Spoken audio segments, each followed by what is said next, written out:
하나님께 감사드리고, 또 우리 사도행전 강해 이제 28장 들어왔습니다. 이제 한 2주 정도 하게 되면 끝나게 되고요. 이제 올해 안에 아마 사도행전이 다 마쳐질 것 같습니다. 한 1년 정도 우리가 사도행전 강해를 했는데요. 마지막 우리 28장 통해서 또 하나님의 은혜를 나누기를 원합니다. 우리 로마로 가던 중에 유라굴로 광풍을 이제 만나게 되었죠. 감옥에 있었던 것도 억울하고 죄수가 된 것도 억울하고 이제 끌려가는 것도 억울한데 광풍까지 만나게 됩니다. 그것도 바울이 가지 말라고 분명히 어려운 일이 생길 거라고 그랬는데 멋대로 항해를 하다가 죽을 고비를 만나게 됩니다. 바울은 뭔 고생입니까? 자기가 가지 말라 그랬는데 괜히 갔다가 죄수의 몸으로 억울함을 당하고 있습니다. 근데 이 모든 것들이 자기와 자신의 의사와는 상관없이 떠내려온 것처럼 생각했지만 성경은 우리에게 이것은 하나님의 계획이었다라고 말하고 있습니다. 여러분, 우리의 인생은 하나님의 계획 안에 있음을 믿으시기를 축원합니다. 우리의 모든 순간순간은 하나님의 계획 안에 있습니다. 우리가 보기에 이것이 억울하고 우리에게 상관없는 일인 것처럼, 내가 손해를 보는 일 같지만 하나님께서는 모든 일을 통하여 우리에게 단 한 가지 하나님이 함께 하심을 깨닫게 하는 것입니다. 성경은 약속입니다. 약속.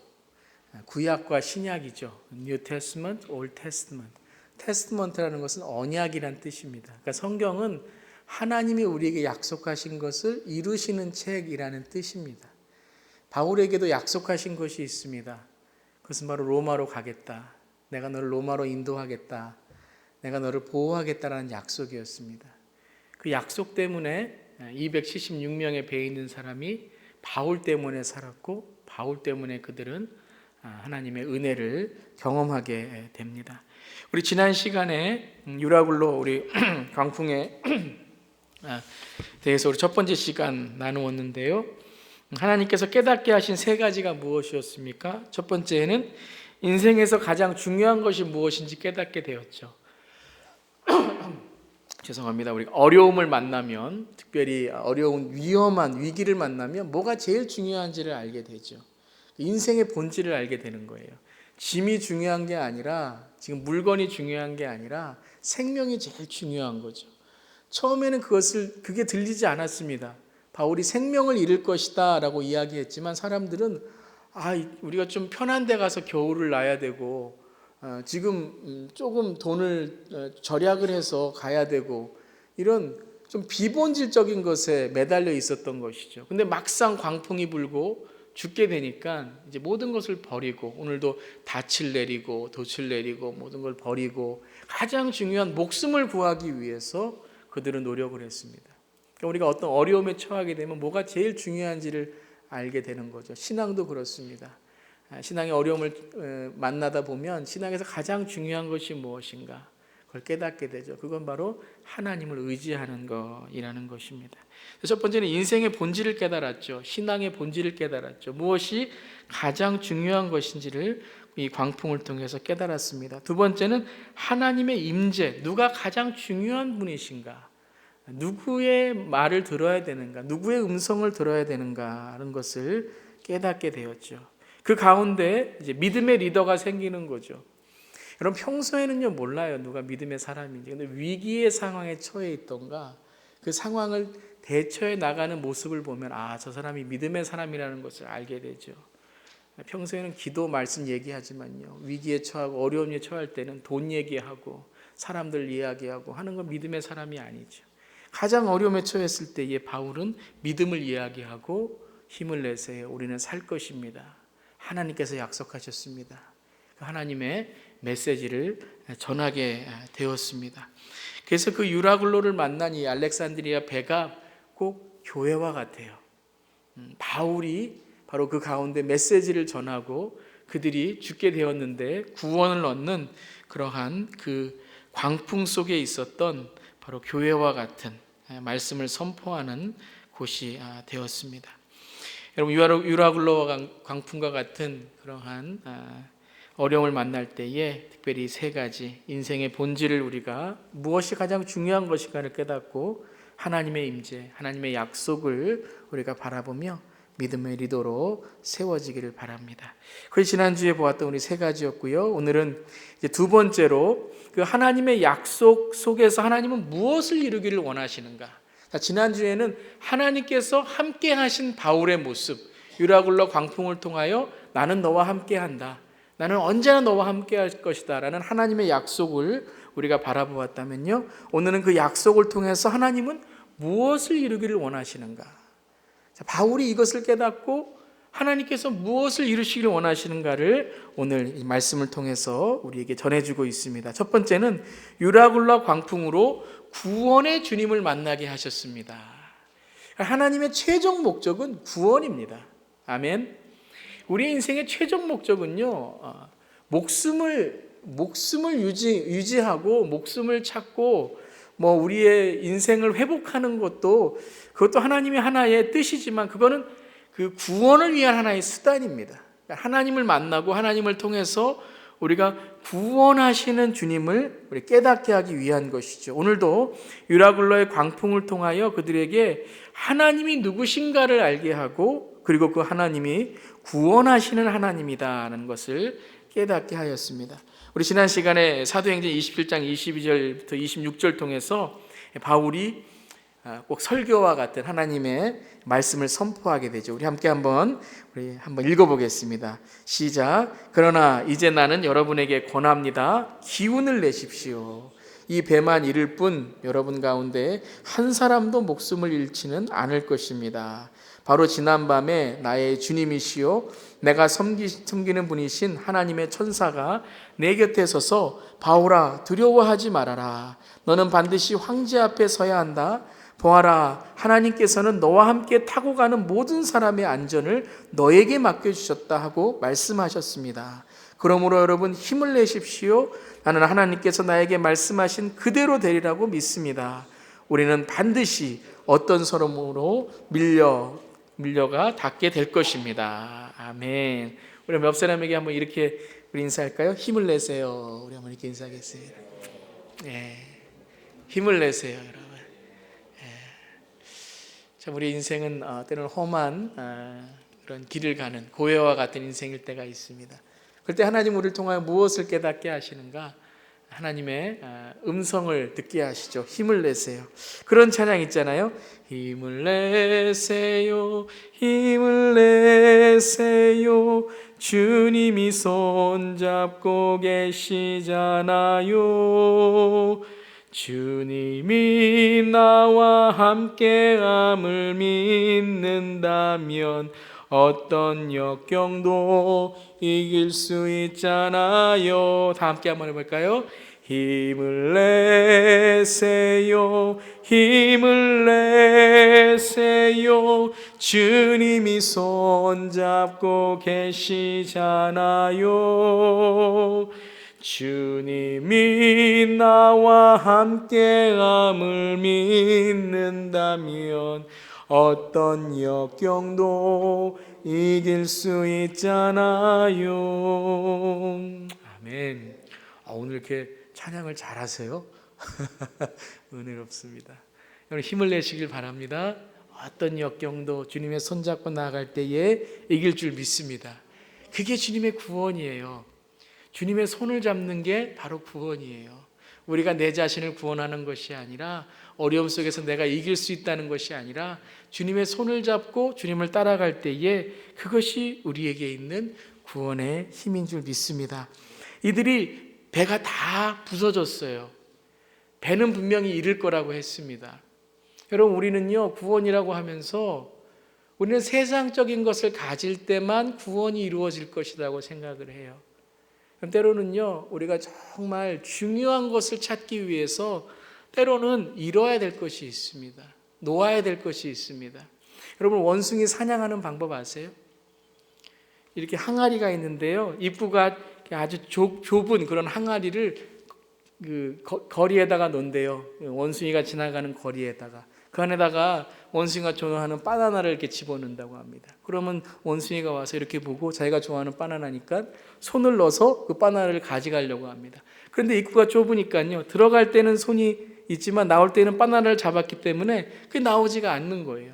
그런데 항아리가 땅에 딱 묻혀 있어서 그게 흔들리지 않고 가져갈 수가 없는 거예요. 그때 이제 원숭이 사냥꾼이 오는 거죠. 그 원숭이가 막 소리를 지릅니다. 오지 말라고, 자기 가겠다고. 근데 손을 놓으면 살 수 있는데 손을 안 놓는 거예요. 손을 안 놓고 잡고 있으니까 그냥 쉽게 원숭이를 잡아 버린다는 것이죠. 여러분, 목숨이 구합니까? 바나나가 귀합니까? 여러분, 때로는요, 우리는 세상적인 것 붙들고 있다가 영적인 것을 놓칠 때가 있고, 세상적인 것을 붙들고 있다가 가장 귀한 것을 놓칠 때가 있다는 거예요. 여러분, 그것을 바라볼 수 있고 그것을 취할 수 있는 저 여러분 되기를 바랍니다. 우리 21장 44절부터 28장 1절을 보면 이런 말씀이 있어요. 그 밖에 사람들은 널판지나 부서진 배 조각을 타고 무추로 나가라고 명령하였다. 이렇게 해서 모든 무추로 올라와 구원을 받게 되었다. 여러분, 이 말씀 읽으면서 여러분, 저는 많이 은혜 받았습니다. 이들이 뭐 때문에 살았냐면요, 깨진 배 때문에 살았어요.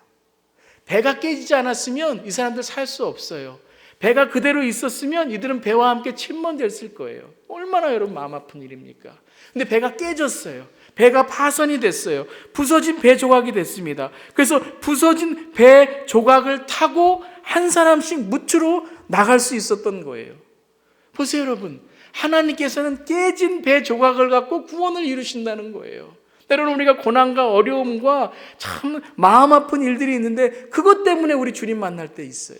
그것 때문에 우리 기도할 때가 있어요. 그것 때문에 정신 차릴 때가 있어요. 그것 때문에 말씀이 들어올 때가 있어요. 배부르고 등 짜서 할 때는 아무것도 안 들렸던 말씀이 어려움에 처하게 되니까 그때 말씀의 은혜가 있고 그 깨진 뱃조각 때문에 내가 이것이 하나님의 말씀이구나, 이것이 하나님의 나를 인도하시는구나 하는 걸 깨닫게 되는 것입니다. 여러분, 그게 축복이에요. 정말 여러분, 우리가 하나님께 주신 이 구원의 역사하심, 여기 이 배에 탄 사람들이 널판지와 부서진 배 조각 때문에 오늘 살았다는 거예요. 근데 이제 이 구원을 받았다라는 이 단어가 뭐냐면요, 헬라어에는 구원을 받았다는 단어가 소조라는 단어인데, 오늘 이 단어는 구원을 받음이라는 단어는 디아소조라고 합니다. 이 소조라는 것은 내가 무엇을 붙잡고 내가 구원했다, 내가 이것을 붙잡아서 나를 구출했다, 내가 구출되었다라는 뜻인데요, 여기서는 디아소조라는 뜻은 무엇을 통해서 내가 구출을 받았다는 거죠. 소조라는 것은 좀 능동태, 내가 힘이 있어서 내가 내 스스로 구출했다라는 뜻이라면, 디아소조는 수동태의 뜻이에요. 내가 무엇을 통해서 구출을 받았다라는 것이에요. 이것은 바로 내가 구원을 받을 수 없고 내가 이것을 이길 수 없었지만 배 조각 때문에 내가 구원을 받은 것처럼, 이것은 하나님 때문에 내가 구원을 받은, 하나님이 나를 구원하셨다라는 그런 영적인 가르침이 있는 것입니다. 그래서 구원을 받았다, 디아소조, 나는 구원받을 수 없고 나는 살 수 없고 나는 여기서 탈출할 수 없었지만 하나님께서 나를 붙잡아 주시고 하나님의 약속이 있어서 디아소조, 나는 그것을 통해서 구원받고 구출받게 되었다라는 뜻이에요. 여러분, 우리는 우리 자신을 구원할 수 없습니다. 우리는 침몰하는 배에 타 있는 사람과 같아요. 너무 슬픈 그런 모습이에요. 근데 그때에 하나님께서 이 부서진 뱃조각을 통하여, 하나님의 구원하심을 통하여, 이 부서진 뱃조각이 뭐예요? 저는 영적으로 본다면 예수님의 찢겨진 살이죠. 예수님의 흘려진 피죠. 그 피와 찢겨진 살을 통하여 우리는 그것을 붙잡고 살아갈 때에 바로 이 구원의 삶의 은혜를 경험하게 된다는 것입니다. 그런 다음에 어디로 갑니까? 몰타 섬으로 가게 됩니다.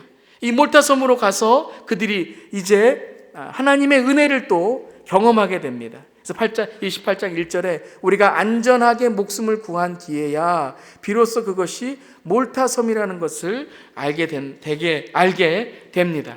이 개정에는 멜리데 섬이라고 나오죠.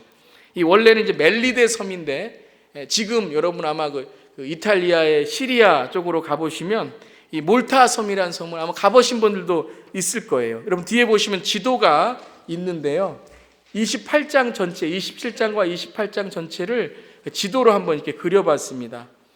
처음에는 예루살렘, 오른쪽 맨 아래 예루살렘에서 27장 1절에 떠나게 되죠. 백부장 율리오와 함께 떠나게 됩니다. 그 다음에 시돈으로 가서 이제 쭉 구브로 위쪽으로, 원래는 구브로 아래쪽으로 가야 되는데 너무 바람이 심해서 구브로를 바람막이 삼아서 구브로 위쪽으로 가게 되죠. 그래서 무라라는 곳으로 갑니다.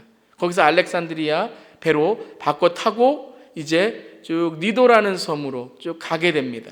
그 다음에 살몬의 미항이 우리가 27장에 나오게 되죠. 그런 다음에 이제 베닉스, 거기 보면 작게 베닉스라는 곳으로 겨울을 나기 위해서 가려고 했지만 유라굴로가 불어오게 되죠. 광풍이. 유라굴로라는 뜻은 동북쪽에서 오는 강한 바람이란 뜻이에요. 동북쪽에서 강한 바람이 오니까 서남 쪽으로 떠밀리게 된 겁니다. 위로 올라가려고 했지만 떠밀리게 되어서 이제 멜리데 섬으로 가게 됩니다. 맨 왼쪽에 보면 멜리데 섬, 지금도 있는 섬이에요. 지금은 몰타 섬이라고 이렇게 되어 있습니다. 그 위가 이제 시실리아 섬이 되게 되는 것이죠. 그래서 이제 몰타 섬으로 이제 가게 돼서 닿게 됩니다. 이들이 광풍을 만나게 해서 가게 됩니다. 자기들은 몰타 섬으로 갈 그러한 계획이 없었죠. 그런데 이 광풍을 만나게 돼서 몰타 섬으로 가게 됩니다. 이것도 하나님의 계획이었습니다. 그것은 바로 유라굴라 광풍으로 땅 끝까지 복음을 전하게 하신 겁니다. 여기서 땅 끝이라는 것은 가장 작은 마을, 사람들이 기억하지 못하는 그 섬에 있는 사람들을 만나게 하신 것입니다. 이 몰타 섬이라는 뜻도 여러분 멜리데라는 뜻이 피난처라는 뜻입니다. 참 재밌죠. 이들이 광풍을 만나서 피난처로 삼은 섬이 바로 이 몰타 섬, 멜리데 섬이었다는 것입니다. 근데 오늘 2절을 보시면 28장 2절을 보시면 이제 섬에 도착하게 됐는데 그들이 친절을 베풀어 줍니다. 특별한 친절을 베풀어 줍니다. 그러면서 2절에 보면 비가 내린 뒤라서 날씨가 추웠으므로 그들은 불을 피워서 우리를 맞아 주게 됩니다. 참 친절한 사람들이죠. 그들이 이제 몰타섬에 오게 되니까 원주민들이, 섬 사람들이 이들을 불을 피워서 따뜻하게 해 주었습니다. 그러니까 제일 처음에 이들이 항해를 했던 이유가 이제 겨울을 낳기 위해서, 미항에서는 겨울을 낳기가 힘드니까 베닉스로 가기 위해서 위험하게 항해를 하다가 이들이 떠밀리게 된 것이지 않습니까? 그래서 이들이 이제 몰타섬으로 가게 됩니다. 불을 피워놓게 됩니다. 이제 안심을 하겠죠. 야, 여기서 이제 며칠 지나다가 가면 되겠다. 야, 하나님 정말 감사합니다. 이곳에서 이제 편히 좀 쉬다가 조금 있다가 이제 가도록 하겠습니다. 하나님 감사합니다. 뭐 그런 생각을 했겠죠. 근데 이게 웬일입니까? 우리 3절에 보면 바울이 이제 그들이 피워놓은 그 불 위에 나뭇가지를 하나를 모으다가 이제 불을 더 피우려고 나뭇가지를 넣게 됐는데 그 뜨거운 기후 때문에 나뭇가지 안에 있었던 독사 한 마리가 바울을 물게 됩니다. 그럼 뱀에 물려보신 적 있으세요? 물리지 마세요. 이 독사입니다. 독사. 아주 무서운 독사. 한국에도 뭐 독사들 많이 있죠. 물리면 7발자국 가기 전에 뭐 죽는다는 뭐 그런 독사도 있고요. 아주 무서운 독사입니다. 그 사람들이 이 독사에 바울이 물리게 되니까 4절에 보면 이 사람은 틀림없이 살인자이다, 죽을 것이다 라고 생각을 합니다. 여러분 이제 큰일 났습니다. 이제 276명이 다 죽게 생겼습니다. 왜요? 살인자가 와서 이 독사가 물었으니까 이 바다에서 살아나왔지만 정의의 여신이 이제 이 살인자를 죽일 것이다. 그러니까 살인자와 함께 있던 사람들이 다 죽는 것이죠. 저는 이 말씀을 읽으면서 이 특별한 친절이 어쩌면은 이게 숨겨진 어떠한 좀 그러한 계략이 아닐까라는 생각도 좀 해보게 되었습니다. 뭐 이들이 여기 나와 있지 않기 때문에 뭐 진짜 친절해서 그럴 수도 있지만 독사를 숨겨놓을 수도 있고요. 한번 시험해 볼 수도 있고요. 그래서 물려서 이들의 정체가 무엇인가도 알 수 있고요. 어떻게든 간에 독사가 물었습니다. 그래서 이제 바울도 죽게 되었고, 이제 바울이 죽으면 거기 있는 사람들은 다 살인자와 함께 온 사람들이기 때문에 다 죽게 된 것이죠. 그럼 바울이 딱 물렸을 때 무슨 생각이 들었을까요? 하나님, 이게 또 뭡니까, 하나님? 아니, 몰타섬까지 왔으면 좀 편안하게 있다가 조금 쉬다가 좀 불 좀 쬐다가 그냥 가면 되지. 하나님, 여기는 하나님이 계획한 것도 아니고, 난 지금 로마로 가려고 하는 것인데 하나님 왜 저를 독사를 물리게 하십니까? 그런 생각을 했을 수도 있을 겁니다. 그러면 여러분, 어려움 당할 때에 하나님, 이거는 아니지 않습니까? 라는 생각이 들 때가 있죠. 하나님, 이거는 계획 속에 없는 거고, 하나님, 어려움과 고난은 참지만 이러한 어처구니 없는 일은 하나님, 이거 정말 너무하시지 않습니까? 라는 생각을 할 수도 있을 것입니다. 근데 이 장면 속에서 하나님은 이 바울로 하여금 바울이 지금 어떤 자리에 있는지를 깨닫게 해주시는 것입니다. 그것은 바로 그는 어디에 있든지 간에 복음을 전하는 자가 되어야 된다는 것이죠. 어디에 있든지 간에 그는 어떤 상황 속에서도 복음을 전하는 자가 되라는 것입니다. 저는 한번 이렇게 생각해 봤습니다. 바울이 지금 그냥 정신을 놓고 있는 거예요. 너무 힘이 들어서 몰타섬에 왔는데, 이 전 같으면요, 이 전에 여러분 보세요. 유대인들에게 핍박을 받고 그 다음날 다른 마을 가서 당장에 복음을 전합니다. 강가에 가서 기도 초소를 얻고요. 감옥에 들어갔는데 그 날부터 기도하면서 바울과 실라가 찬양을 하고 감옥문이 열리고요. 이 전에 바울이었으면요, 이 몰타섬에 가서도 당장에 설교했을 거예요. 당장 복음 전했을 거예요. 근데 어쩐 일인지 모르지만 바울이 너무 피곤했던 것 같아요. 너무 지쳤던 것 같아요. 아마 힘이 없었던 것 같아요. 그러니까 불을 그냥 쬐고 그냥 나뭇가지에 자기의 몸을 의지하고 있는 그런 모습이었던 것 같아요. 어떻게 보면 바울이 예수님 십자가에 달리려고 재판받고 있을 때 불을 쬐는 모습, 자기의 정체성, 자기의 지금 해야 될 일은 모르고 너무 불에, 너무 내가 안전해, 내가 지금 이 안락에, 이 안식에 너무 마음이 있어서 지금 내가 해야 될 것을 잊어버리고 있는 모습이 아니었나. 하나님이 독사를 물린 거죠. 정신이 바짝 차린 거죠. 하나님, 이거 뭐죠? 하나님, 내가 왜 독사에 물렸죠? 정신 차려야지. 하나님, 여기서 죽어도 하나님, 내가 복음을 전하다 죽겠습니다. 하나님, 저를 살려주셔도 복음을 전하다가 살겠습니다. 그런데 이게 웬일입니까? 살이 불어오르지도 않고 그냥 바울에게 아무 일도 생기지 않습니다. 그랬더니 6절에 그들은 생각을 바꾸어서 죽을 거다, 죽으면 이 사람들을 다 죽일 거라라는 그 생각을 바꾸어서 바울을 신이라고 하게 됩니다. 저 사람은 무엇인가 다른 사람이다. 살인죄를 저질러서 정의의 여신에게 복수를 당하는 것이 아니라 정의의 여신까지도 물리칠 수 있는, 우리가 믿는 이 신도 물리칠 수 있는 그런 위대한 사람이다라는 것을 이제 원주민들이 깨닫게 되죠. 자, 이를 통하여 이 섬 사람들이, 마을에 있던 사람들이 무엇을 깨닫게 됩니까? 하나님이 계시다라는 걸 깨닫게 됩니다. 이 바울이 믿는 신이 누군가를 이제 듣고 싶어하고 궁금해하기 시작하는 겁니다. 바울도 그랬겠죠.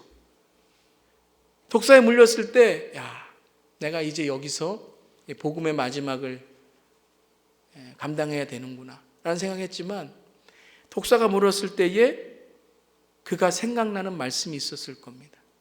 독사가 자기에게 그 독이 영향이 끼치지 않은 그 모습을 보면서 예수님이 말씀하신 그 말씀이 생각났을 것입니다. 이게 무엇이에요? 마가복음 16장의 말씀이었죠. 마가복음 16장 17절과 18절 한번 읽어보겠습니다. 시작. 믿는 사람들에게는 이런 표징들이 따를 터인데 곧 그들은 내 이름으로 귀신을 쫓아내며 새 방언으로 말하며 손으로 뱀을 집어들며 독약을 마실지라도 절대로 해를 입지 않으며 아픈 사람들에게 손을 얹으면 나을 것이다. 이게 정말 뱀이 물었는데도 독이 그에게 영향을 주지 않고, 그 다음에 보면 보블리오의 아버지의 집에 가서 8절 마지막에 보면 기도하고 손을 얹으니까, 기도했다는 게 뭐예요? 예수님의 이름으로 손을 얹었다라는 거예요. 예수 그리스도의 이름, 나사렛 예수 그리스도의 이름으로 내가 손을 얹으니 이 병아 나을지어다 했을 때에 병이 낫게 되었다는 거예요. 그들이 예수의 이름을 듣게 되었다는 거예요. 그들이 복음의 이름을 들었다는 거예요. 그때에 그들이 변하기 시작하였죠. 예수를 믿게 되었죠. 이 모든 이 몰타 섬에 있던 사람들이 이제 예수님, 이 보블리오라는 사람이 추장이니까요. 여러분 잘 아시잖아요. 선교사님들 가셔서 이제 선교하실 때에 추장이 예수 믿으면 마을이 다 예수 믿는 거예요. 하나님께서 추장의 아버지를 낫게 하셔서 그 마을을 복음화시키신 거예요. 예수님이 함께 하시고 하나님의 나라가 그 몰타섬 어둠의 땅에도 임하여 있다는 것을 바울이 깨닫게 되는 것입니다. 오늘 말씀에 보면 고침을 받았다. 28장 8절 9절에 보면 손을 얹어서 낫게 해주었는데 그 병을 앓고 있는 다른 사람들도 손을 얹을 때마다 고침을 받았다라는, 이 고침을 받았다라는 헬라어가, 오늘은 헬라어 많이 하시네요. 테라피오라는 뜻이에요. 여러분 테라피라는 말 있죠? 뭐 뮤직 테라피, 뭐 아트 테라피, 뭐 스피치 테라피, 뭐 피지컬 테라피, 뭐 테라피라는 말이 여기서 나온 거예요. 고침을 받았다, 낫게 되었다, 테라피오라는 말에서 나왔는데요. 이 테라피오라는 말은 육체적인 고침이라는 뜻도 있지만 영혼의 치유라는 뜻도 있습니다. 그러니까 이 말을, 테라피오라는 말을 쓸 때에 이것이 육체적으로도 나았고 정신적으로도 나았고 그리고 영적으로 나았다는 전인격적인 치유의 단어를 포함하고 있는 것입니다. 그러니까 오늘 이 말씀을 우리가 보면요, 오늘 이 몰타 섬에 가서 이 몰타 섬에 아픈 사람들이 많이 있었어요. 하나님이 이곳에 가서 선교를 하신 겁니다. 여러분 오늘 말씀을 쭉 읽어보면 우리가 이전에 들었던 그런 주어와 조금 다른 주어가 있습니다. 그것은 28장에 들어오면서 우리가라는 단어로 바뀌게 됩니다. 그전에는 바울은 이렇게 되었는데요, 28장 시작부터는 우리가라는 단어로 바뀌게 됩니다. 몰타 섬에 오면서 우리가라는 주어로 바뀌게 되는데, 이것은 왜 그러냐 하면요, 사도행전은 누가 썼죠? 사도행전은 누가 썼죠? 누가 썼죠? 예, 사도행전은 누가가 썼습니다. 누가는 직업이 뭐죠? 의사입니다. 누가가 자기가 몰타 섬에 가서 이 복음이 어떻게 전해졌는지를 설명을 하면서 우리가 함께 복음을 전할 때에 이곳에서 육적인 치유, 의사인 누가가 육적으로 치유한 것뿐만 아니라 영적인 바울의 기도에 치유도 일어났다는 것을 강조하기 위해서 우리는이라는 단어를 지금 사용하고 있는 것입니다. 보세요, 여러분 함께 고생하고 함께 광풍에서 어려움을 당할 때 누가가 어떻게 생각했을까요? 괜히 바울 따라와서, 아니 지금 로마에 간다고 해서 괜히 바울 따라와서 내가 어려움을 당하고, 27장 우리 2절에 보면 아리스다고도 함께 이렇게 왔다 그랬잖아요. 아리스다고도 우리와 함께. 그러니까 누가와 아리스다고는 정말 우정이 깊은 사람이에요. 의리 있는 사람이에요. 요즘에 유행어가 의리 아닙니까? 의리 있는 사람이에요. 근데 여러분 광풍을 당하다 보면은요, 어떤 생각이 들어요? 내가 괜히 따라왔다. 아이고, 내가 괜히 이 사람 괜히 위해 준다고 왔다. 그런 마음이 지금 들기 시작하는 거예요. 여러분 그런 마음 들면요, 사람 관계가 어려워지죠. 그런데 이 몰타 섬에 와서 함께 선교를 하고 복음을 전하고 의사 누가가 그 사람들을 치유해 주는데, 내가 왜 바울과 여기 왔는지를 알았다. 바울은 또 기도하면서 나사렛 예수 이름으로 명하노니 나가라 그랬을 때 그들의 정신적인, 그들의 영적인 문제들이 치유되면서 그 마을에 있는 모든 사람들이 복음에, 예수 그리스도의 이름에 정말 그들이 변하기 시작했다는 거예요. 여러분, 그 기독교 전승에 보면요, 기독교 내려오는 이야기들에 보면요, 이 멜리데 섬에 여러분 멜리데 교회가 아직도 있습니다. 근데 멜리데 교회에 보블리오, 오늘 보블리오 나오죠? 이 보블리오가요, 최초의 감독, 최초의 목사님, 초대 목사님이었고요, 최초의 순교자였다는 이야기가 나와요. 이 보블리오가요, 예수를 믿고 주님을 믿게 되고 목사가 되고 그리고 최초의 순교자가 되어서 멜리데 섬에, 지금 몰타 섬에 가면요, 기독교 묘지인 카타콤이 그곳에서 발견되고 있다는 거예요. 할렐루야. 여러분, 바울은 몰랐어요. 몰타 섬에 왜 왔는지, 왜 독사에 물렸는지 지금 이해가 되지 않았어요. 누가도 왜 내가 바울과 함께 왔는지를 이해가 되지 않았어요. 하지만 전인격적으로, 여러분, 기도도 해줘야 되지만 밥도 줘야 돼요. 약도 줘야 돼요. 그러면서 함께 그 일을 해나갔을 때에 이 마을 전체가 복음으로 변하게 되었고, 보블리오는 주님을 믿고 목사까지 되었고 순교자가 되었고 정말 하나님을 믿는 섬으로 바뀌게 되었다는 거예요. 여러분, 때로는요, 우리가 이해하지 않는 상황 속에서 하나님께 순종하고 하나님이 이루신 일들을 의지하고 나갈 때에 놀라운 하나님의 이 계획하신 일들을 우리가 정말 경험하고 체험할 수 있는 것입니다. 여러분, 그런 저 여러분 되길 주님의 이름으로 축원합니다. 정말 여러분, 저는 이 말씀을 읽으면서 주님, 저도 정말 바울과 같이 이러한 이해되지 않는 상황에서 정말 하나님, 이런 하나님의 능력이 있게 하여 주시옵소서. 그래서 제가 발닿는 곳에 정말 하나님의 복음에 이러한 정말 풍성함이 있게 해 주시옵소서. 오늘 그렇게 기도했어요. 그뿐만 아니라 마지막 세 번째는요, 유라굴라 광풍을 통해서 추운 겨울을 따뜻하게 보내게 하셨습니다. 여호와 이레 하나님이죠. 여러분, 이들이 제일 먼저 광풍을 만난 이유가 무엇이었습니까? 그건 겨울 때문이었어요. 겨울을 지낼 곳이 없어서, 겨울을 따뜻하게 보낼 곳이 없어서 그들은 괜히 항해하다가 어려움을 당하게 되었어요. 근데 하나님은요, 그 작은 음성까지도 들어주신 거예요. 그 작은 첫 번째에 우리가 그냥 이기적으로 생각했던 그 마음까지도 하나님은요, 귀하게 생각하신 거예요. 저는요, 신앙생활을 하면 할수록 참 하나님께 감사한 것이, 때로는 하나님께서 우리가 소원하는 것들도 하나님께서 이루어 주시는, 우리가 때로는 정말 그냥 작게 하나님, 이렇게 됐으면 좋겠습니다 라는 그러한 기도까지도 하나님은요, 기억하셔서 그 작은 음성에도 응답해 주신다는 거예요. 하나님 아버지 아니십니까? 아멘.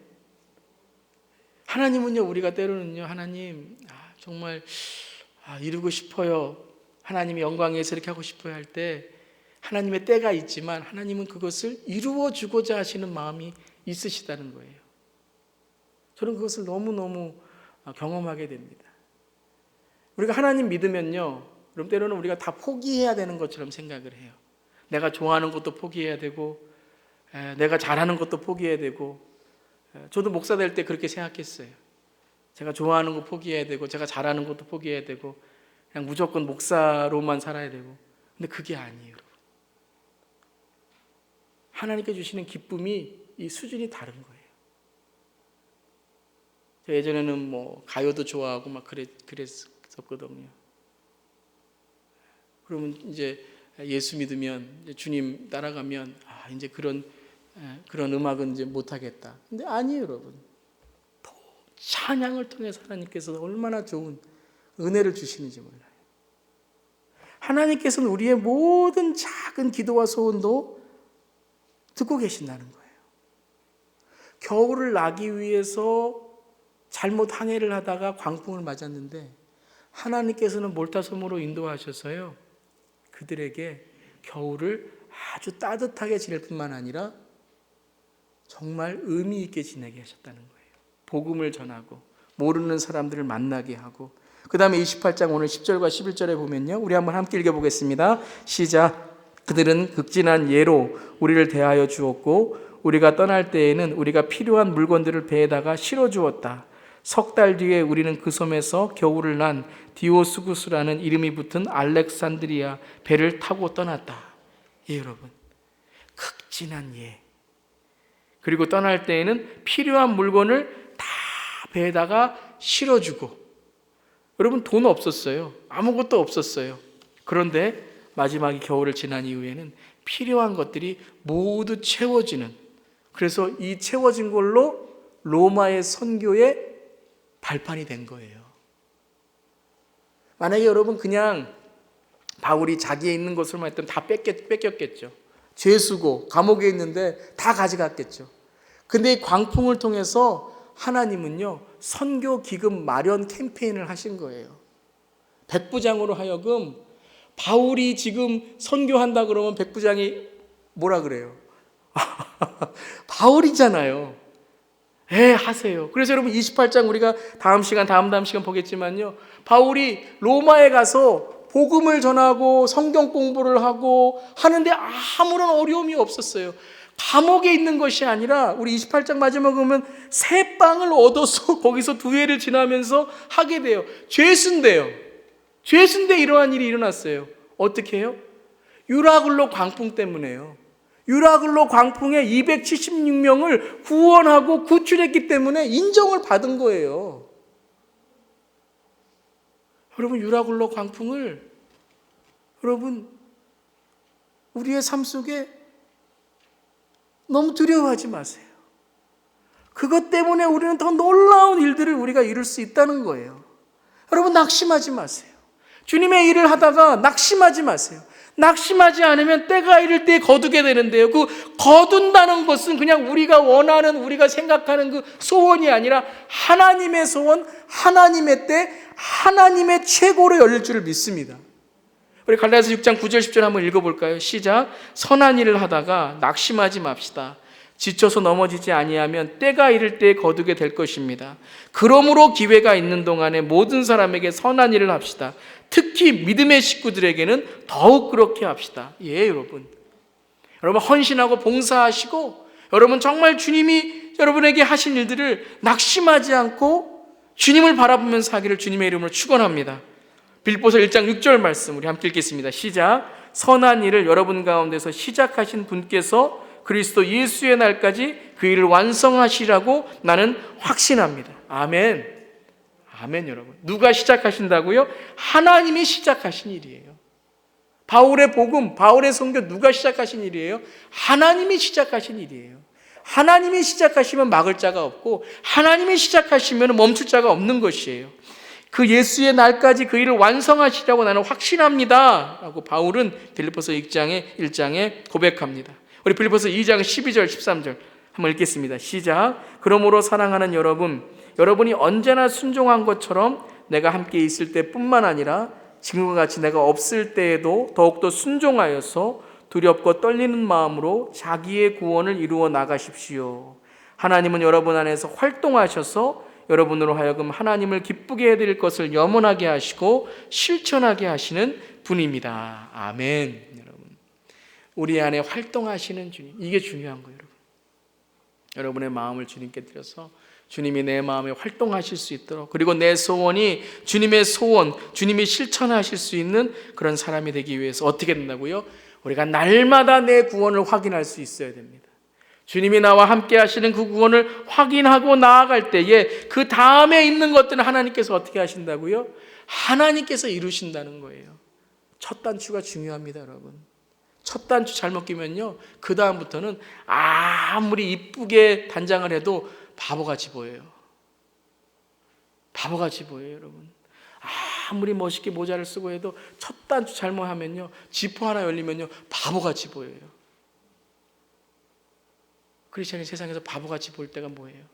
예수 빼먹고 다른 걸로 승부하려고 그럴 때 바보같이 보이는 거예요. 자기의 구원을 이루어 나가려고 항상 두렵고 떨리는 마음으로 누가 보든지 보지 않든지 주님 붙잡고, 그게 순종이죠. 순종이 뭐예요? 주님 바라보는 마음이 순종이죠. 그러면 하나님께서 우리 안에 들어오셔서 시작하시고 활동하시고 소원하게 하시고 실천하시는 이 바울의 놀라운 유라굴로 광풍을 우리에게 경험하게 하실 줄을 믿습니다.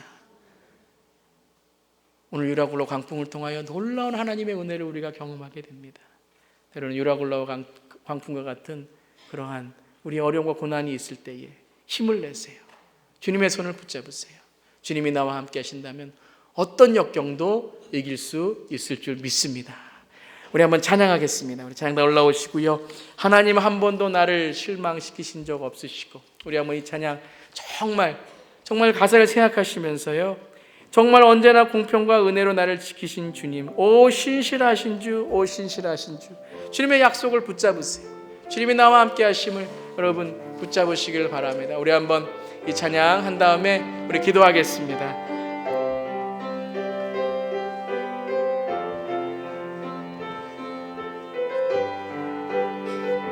하나님을 믿으시길 바랍니다. 하나님 한 번도 나를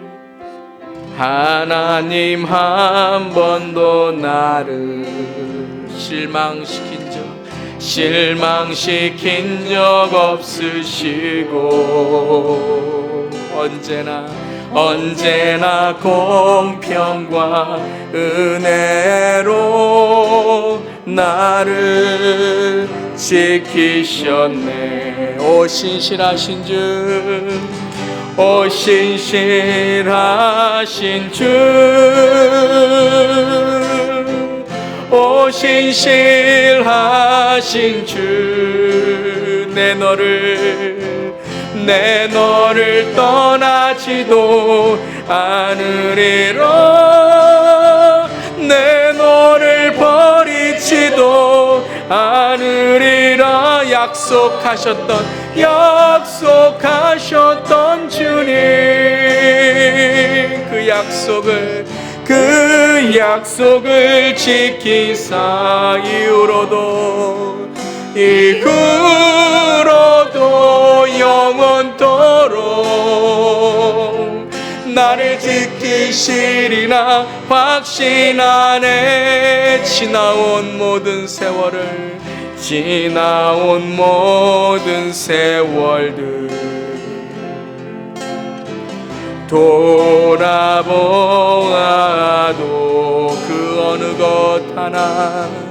그 어느 것 하나 주의 손길 안 미친 것 전혀 없네. 아멘. 오 신실하신 주, 오 신실하신 주,